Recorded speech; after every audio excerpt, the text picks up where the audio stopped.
Solomon's children. Description: the ancient legend of the famous lord known as King Solomon had kids and began teaching them what he saw they'd need. A father's teachings. Prologue. Solomon sits next to his children, Sky and Alice, playing a beautiful lullaby to them on a blue ocarina. They smiled and closed their eyes, humming the song with their father. "Remember this song, it has a magical power in it," Solomon says as he kissed Sky's cheek. Years later, Roman soldiers kick open the door and start kicking Solomon in jealousy. Suddenly Alice and Sky walked in and start fending off the soldiers. "Thanks you too," Solomon says as he spat out blood. Sky used his hand to heal Solomon and Alice began singing a secret song that only Sky and her knew, to place a sacred barrier around the house. 10 days later, Solomon was in his bed, dying. "Alice, Sky, please come here," he shouted. The two walked in and had a sad expression on their faces. Solomon pulled out 2 golden instruments. He gave Sky the golden ocarina and Alice a golden flute. The three then began to play their instruments before Solomon died. Chapter 1. Sky and Alice are now 14 and 15 years old, but were adventuring through different worlds when they both got hit with metal bars, causing them to forget the fact that they were siblings and that who their family was. Suddenly Sky was in a bag, thrown at a door to a house, and the mother picked up the bag, opens it and brought him in to start raising him. On the other side of the universe, Alice was brought to the castle called Avalon, was raised as a princess and ruler of Avalon. Years later, Sky was now 15 years old and his father was at war. After Sky returned to his mother's house, grabs a few things, and heads to the airport to fly to London. After 3 days passed, his flight landed in London, and he heads to a hotel, pays, and he sets his luggage on the ground. "It's time," Sky says as he pulled out a large suitcase containing a ritual set along with a ton of candles. Chapter 2. Sky placed a black metal board in the center of the room, along with the candles, lights them, and took a piece of chalk, drawing a pentagram star in the middle. "It's time to see Dad," he stated as he cuts his hand, dropping blood on the star. A portal opened up and Sky walked through it and finds a cave. So Sky decided to build a mansion in it, next to a beautiful garden with a cherry blossom tree. "You are no ordinary bats, show me your true form," Sky shouted as he looked at a ton of bats on top of the mansion's roof. The bats flew down, changing into vampires, and to his surprise, Sky's father was among them. "Dad? Is this why you rarely come home to me?" Sky asked with tears in his eyes. Ty hugged Sky and asked, "Is your mother okay?" Sky's tears grew ever more and said she died. Ty hugged Sky even tighter as well as rubbing his hand on Sky's head upon hearing that. Sky backed up and snapped his fingers, causing his armor to lock itself to his body, and Deathcalibur and Excalibur appeared into his hand. "I'm very proud of you, my son," Sky said. "Let's go into the mansion you built," Ty says as he sends the other vampires away. Sky was sleeping as he stands. Ty smiled and brought Sky into the mansion's upstairs room. 3 days later, Sky jumped up to Ty, biting his neck, sucking blood. "Huh? Why am I biting you, Dad?" Sky asked as he woke up. "You weren't going to make it if I didn't turn you into a vampire, my son," Ty answered. Sky's eyes widened and he sat down asking, "Wouldn't that affect my other form though?" Ty shook his head and brings a spoonful of soup to Sky's mouth and said, "Eat up, Sky." Chapter 3. 1 year later, Sky was out hunting and a shadow-like figure was quietly approaching him with the intent to kill him. Suddenly Sky turned around, feeling his arm. He's been bitten by a werewolf. "Now I'm complete. I'm a war vampire." Sky chuckled. Suddenly the werewolf winced, and a girl said, Zane, leave now, while you still breathe. Zane said, Bella, why must you do this like Mom? Before retreating into the woods. Bella? Sky stated before looking to where she stood, but she was gone. Sky disassembled his .50 caliber sniper, grabbed his kills, his fish, and headed to the cave's mansion. Welcome home, Sky, what did you bag today? Ty asked and stated. Sky threw the kills on the floor, as well as hiding his arm. Ty took notice and asked Sky. What happened to your arm? Sky sighed and said, I'm now a were-vampire, Dad. Ty smirked and pulled out a Desert Eagle, pointed it at Sky, and gave it to him. Good job, now you are stronger than even I. Sky took it and unloaded it, silver bullets. Nice. Sky said before passing out from the bleeding. Ty rushed over to Sky and dropped a drip of blood onto the wound, causing it to heal. Later that night, Sky began to wake up, his hands were now furry white, clawed, and his whole body was now in the form of a cloud-white wolf.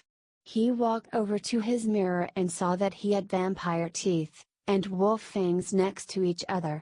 Suddenly he jumps out his window and headed through his portal, killing humans, and headed home to Ty and fell asleep in his lap. Ty smiled and began to pet Sky's head and got bitten by the wolf teeth. Ouch! Wait a minute, now I'm the same as him? Crud! He said before falling asleep. Chapter 4. Alice woke up in her bed and heads to her mirror to brush her hair. Suddenly she heard an explosion. So she grabbed her .44 Magnum and headed to the eastern tower, where her dad lived. Only to see that the roof was on top of him. Dad, no. She yelled as she walked to him. He's dead. Now you are the ruler of this kingdom and its lands. A voice states in her mind. Suddenly, a pair of two people land in the middle of the castle courtyard, and a howl caused the guards to immediately surround the two. Alice was watching with her binoculars and saw that the two were flying through the western wolf caverns. I could use them. Alice thinks to herself. So she headed to her griffin and rode it to the backside of the caves. Well. It would seem that the two of you managed to escape my soldiers, leaving them in the dust. Alice said as she walked towards the two. We're not here to fight you or your people, we only want to find some place to have at least some peace to ourselves. Sky states. Alice stared at the two, to see if he was lying, but they weren't. So Alice snaps her fingers, causing the two to warp into the castle. Helen! Alice yells. A maid then walked to her and was ordered to take Sky and Bella to the advanced guest's room. Chapter 5. Sky and Bella were ordered to help Alice hold off the SDK, Satanic Tribal Kings, and Bella said it'll repay our debt we owe her for letting us stay here. Sky nodded. Sky heads towards the fourth tower after placing some decoys up, puts his ghillie suit, and covers his rifle with ghillie camo. Bella was standing beside the river and Sky spotted a sniper who was aiming at her and shot him. Suddenly Sky noticed another sniper who shot Sky in the head. Sky! Wake up, Sky! A voice says to him, showing Sky that Bella was starting to be overrun. You want to protect her, right, Sky? The voice asked. Who are you? Sky asked. I'm Shadow, take my hand if you want to save her. The Shadow said. So Sky took his hand and woke up. Evolving. Black fire began to burn Sky's body, his whole body had changed, he now has long spiked hair, white colored eyes, no iris, no pupil, no bloodshot. He then yells, I'm now known as Shadow. Have a taste of my power. He then melted into his now permanent shadow and killed the enemy in their own shadows. After that, Shadow walked to Bella, and said, my name's Shadow now, but Sky is still here.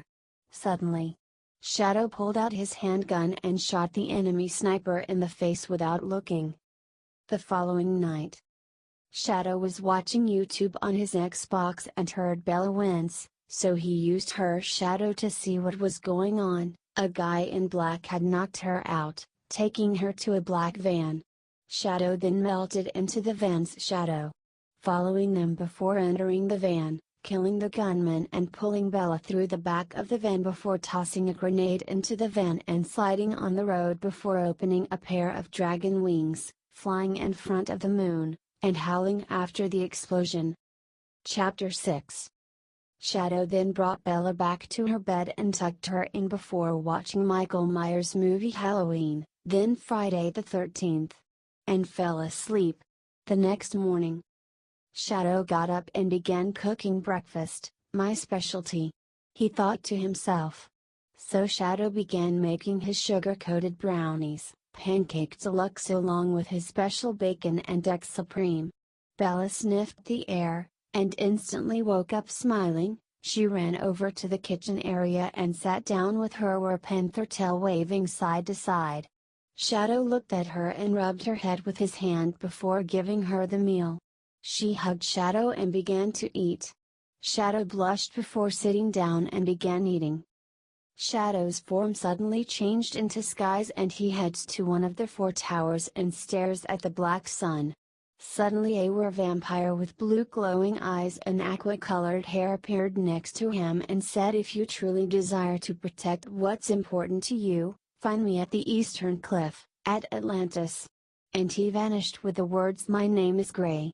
Sky teleported Ty to him, handing Ty an item wrapped in cloth and sent him to Bella until he returned. Ty nodded and headed to Bella's room.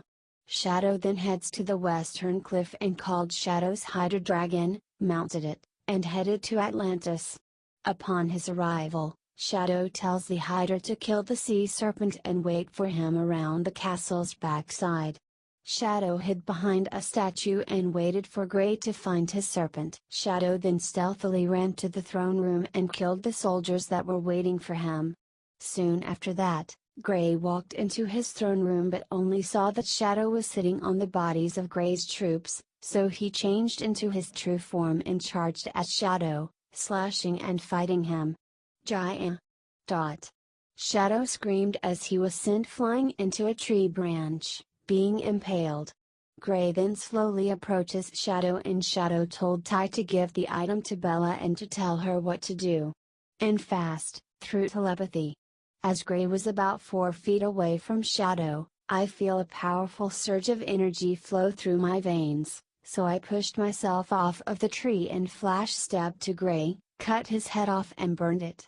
Shadow whistled and his hydra burst through the roof, leaving giant stones on Gray's legs. Shadow mounted the dragon and left Atlantis. The next 3 days, Gray's fingers twitched and he grabbed one of his troops' head, attached it to himself, and grabbed a syringe. He injected it into his sea serpent's neck, reviving it for one last ride. Gray wiped the tears from his eyes as his dragon died, sinking into the ocean. After running through the forest, swimming through rivers, and hiking over mountains, Gray reaches the castle of Avalon, and looks for a way to get his revenge. She might work, he says quietly. Gray entered the kingdom, in the shadows, and took Bella hostage, bringing her to the living room. But was stabbed in the neck with a sacred sword, turned around and saw Shadow.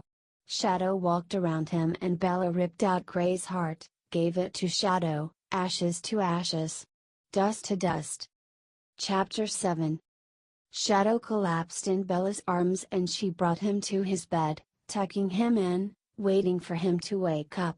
2.5 days later, Shadow slowly opened his eyes and saw Bella playing his portable game device and said, "Hey, that's mine."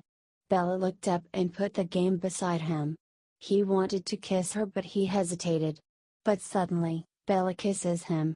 After she pulled away, the two blushed a deep red. Later that night, Shadow's true form had returned to Sky's body, causing him to evolve one again. Suddenly Shadow heard Bella wince from the bathroom, so he runs to it and asked Bella, "Is everything okay?" No answer. So Shadow kicks the door open and heard a vehicle drive off. So Shadow opened his wings and flew towards the van and roared through the wind before sinking into the dark sky. The kidnappers heard the winds roar and stopped the van. The gunners started shooting out the back of the van with their AK-47s, and the driver looked through his mirror and saw Shadow, who was covered with bullet holes, slowly walking towards the van with a golden sword in hand. The driver panicked and pulls out a minigun, and began to shoot Shadow with it.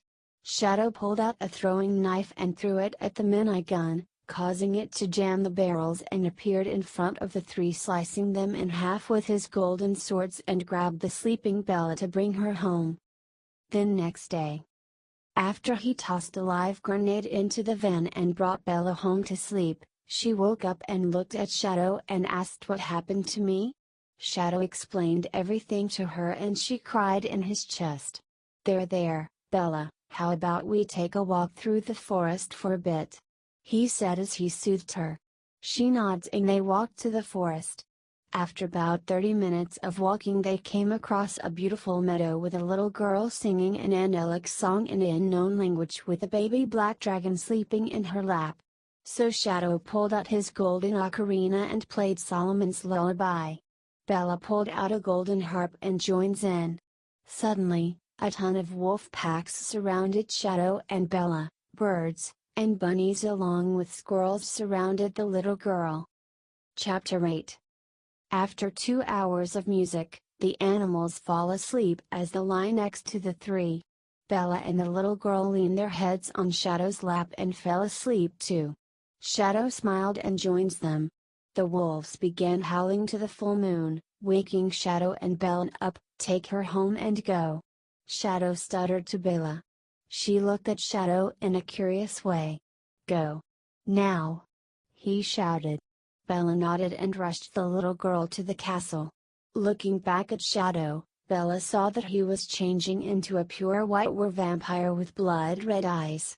She felt a fear like no other and entered the castle and puts the girl in her bed before heading to her hot tub to think and relax.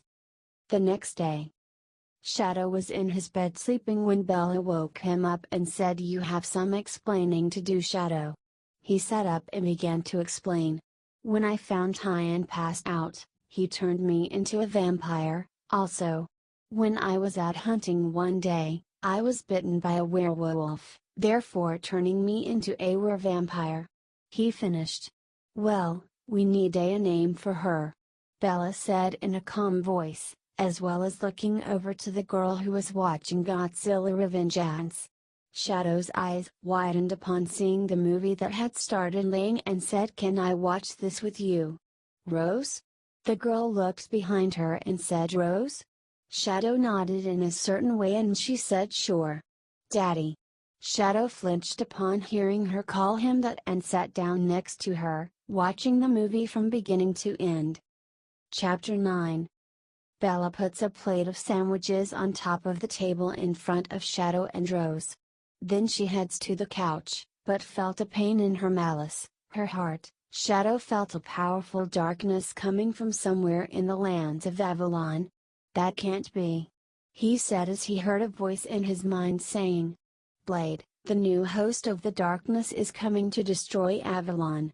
And an evil laughter. Later that evening, "I'm nearly there," the voice says through Shadow's power. Shadow opens his eyes and flinched slightly. Rose was sitting on the floor putting a crystal puzzle together. "Evening, Daddy," she said with a very happy voice. "Evening, Rose," Shadow replied. Shadow got up, brought Bella to the kitchen and began talking to her about Blade quietly. Bella then said, "There's a feeling of darkness in my heart, it seems to be a tracker." To Shadow. Shadow nods and absorbed the dark tracker, placing it into his heart. "Now, you'll find your own killer, Blade." He chuckled as he brought the now sleeping Bella to her bedroom, placing her in a bed. Chapter 10. The following day, Shadow is in the kitchen making breakfast when Alice suddenly opened the door, pulling him into her quarters and shows him a video of her guards getting impaled by dark demon arms, along with their hearts being swallowed by two demon-like mouths. "What is this, Shadow?" "What are you hiding from me?" she asks him. He's